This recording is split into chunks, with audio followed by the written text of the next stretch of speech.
When things are uncertain, we usually default to fear. And that's because the human brain hates uncertainty. Whether it's uncertainty about a global pandemic and how it's all going to play out, or about anticipating doing a presentation in front of your colleagues at work for maybe the first time. The outcome is uncertain. How things are going to turn out is uncertain. What's going to happen is uncertain. And so our brain goes into fear and can really spin us out and can really drive us crazy. So today we're going to talk about reining our brains in. I'm going to give you some mindset shifts about things that you might be struggling with right now in this coronavirus pandemic, but they're also shifts that are going to help you whenever uncertainty is coming up in your life and your brain is playing tricks on you and taking you down rabbit holes that you really don't want to be going down. Stay tuned. I know you're going to get a lot out of these ones. If you're new here, welcome to our incredible little corner on the internet. Take a second, introduce yourself in the comment section below. And if you are back again, I am so glad to have you back. You are an incredible tribe on here, and I'm so glad that we are in this together and working through this together, and you keep showing up to learn these tools and these shifts. Either way, my name is Kristina, and I'm a registered clinical therapist, a researcher, a coach, and the creator of my membership group called the Shift Society. I have a master's degree in counseling psychology, and I work to help heart-centered go-getter men and women break through the crap that is holding them back so that they can like themselves and their lives more every day. And these mindsets that we get stuck in, these thoughts that we sit and simmer in and like to take over our minds when things are uncertain, are crap that is holding us back and keeping us stuck and making us feel unnecessarily awful. So the first one, speaking of awful, the first thought that many of us have when things are uncertain, especially right now, is this is awful. What's going to happen? And this then spins us into a tailspin because we don't know what's going to happen. And so we can't answer that question. And the human brain hates questions that it can't answer. So then it just gets all kinds of freaked out and all kinds of worked up and all kinds of upset because there's nothing that we can do. We don't know what's going to happen. We don't know how it's going to all play out. But if we can remind our brains, when it starts to ask that question, we can remind our brains and remind ourselves that we are going to do our best to get through this, and we are going to do our best to deal with any problems that arise. No matter what happens, we are going to do our best to handle it in the best way we can. The next thought, the next mindset, the next sort of thing that plagues our minds when things are uncertain is, especially with this situation, when most of the world right now is in social isolation. We are at home.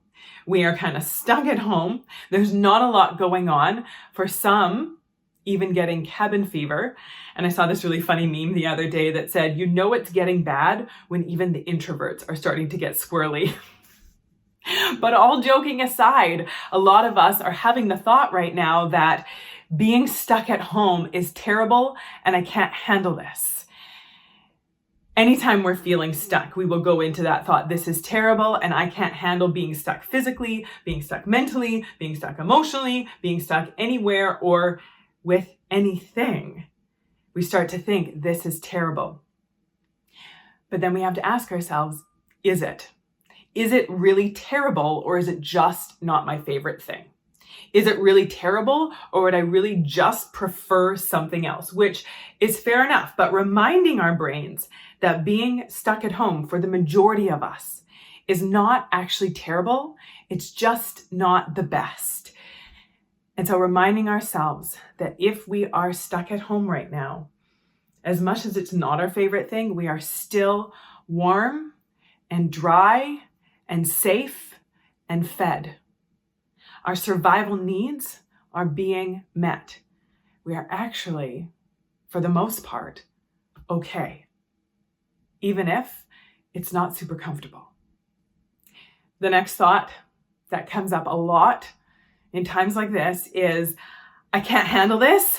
When is it going to be over? And again, another one of those questions that we just can't answer. And so our brain gets stuck, and then it starts to freak out because it doesn't know what to do, because it can't come up with an answer. And so all it can do at that point is just start to get even more upset and worked up about this question and this uncertainty and this unknowing that there is no definitive answer or end to at this moment.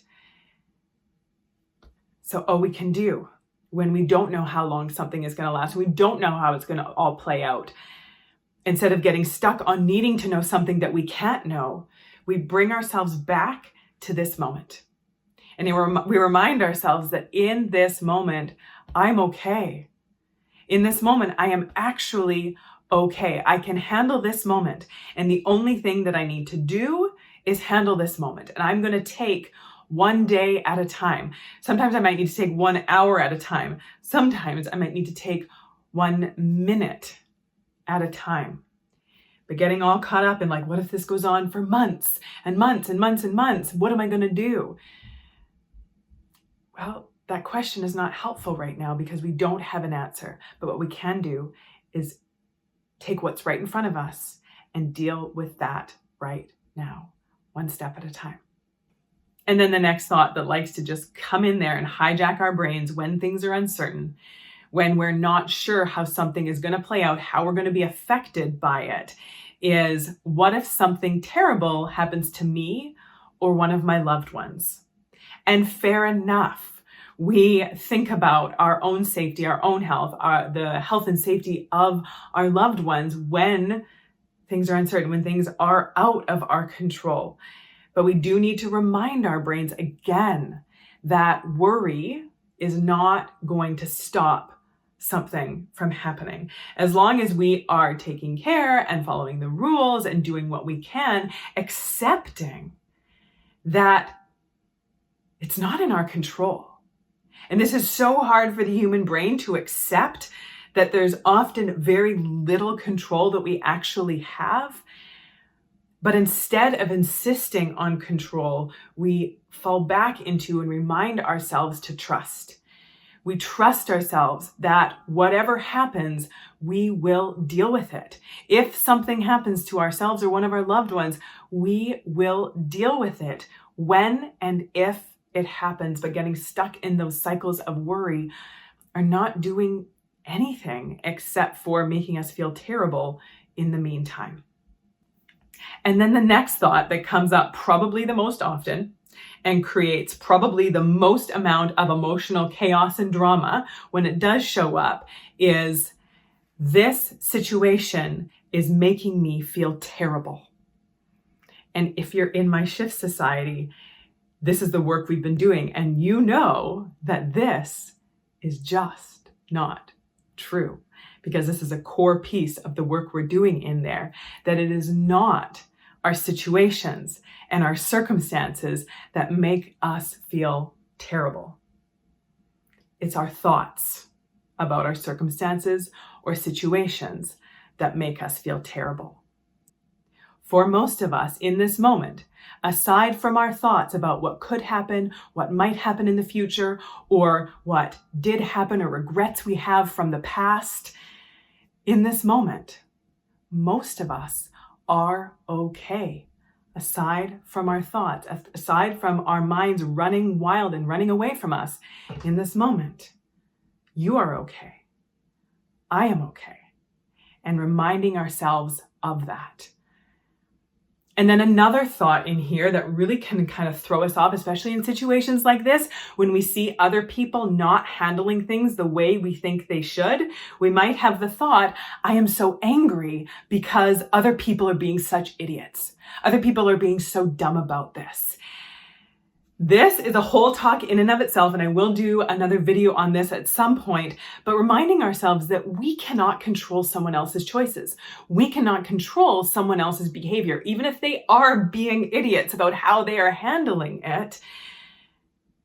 there's little to nothing we can do about that. If it's someone that you have a relationship with, if it's someone in your home or a friend that you see doing something that's dangerous, that's unsafe, that's not smart, then you can give them advice and you can give them your feedback and you can share your thoughts about it. But ultimately, their decisions are up to them. Their choices, their behaviors are up to them. So not spending all kinds of energy, wasted energy, upsetting ourselves about what someone else is or isn't doing that we have little to no control over. So a shift in there is to remind ourselves, I am not going to waste my energy on things that I can do nothing about. I'm going to save it for something more productive, more useful, more helpful, especially in situations and circumstances that are difficult for everyone. If getting out of your head and stopping the monkey mind and the brain going on the hamster wheel over and over and over again is something that you've been struggling with, then you need to download my free guided mindfulness exercise. The link will be in the description below. And if you want to take this work to a deeper level and really understand how to get in charge of your mind and emotions, no matter what is happening around you, then come and join the Shift Society. It is my membership group. There are incredible things happening in there with incredible people. I'm going to put the link to that below as well. You can get more information about that. Share the video, subscribe to the channel, like the video if you liked it, share this out so that more people can bring their heads back to now and to being focused on where they are now and what they can do now and how they can be thinking now that it's going to be more helpful now. Until next time, take good care.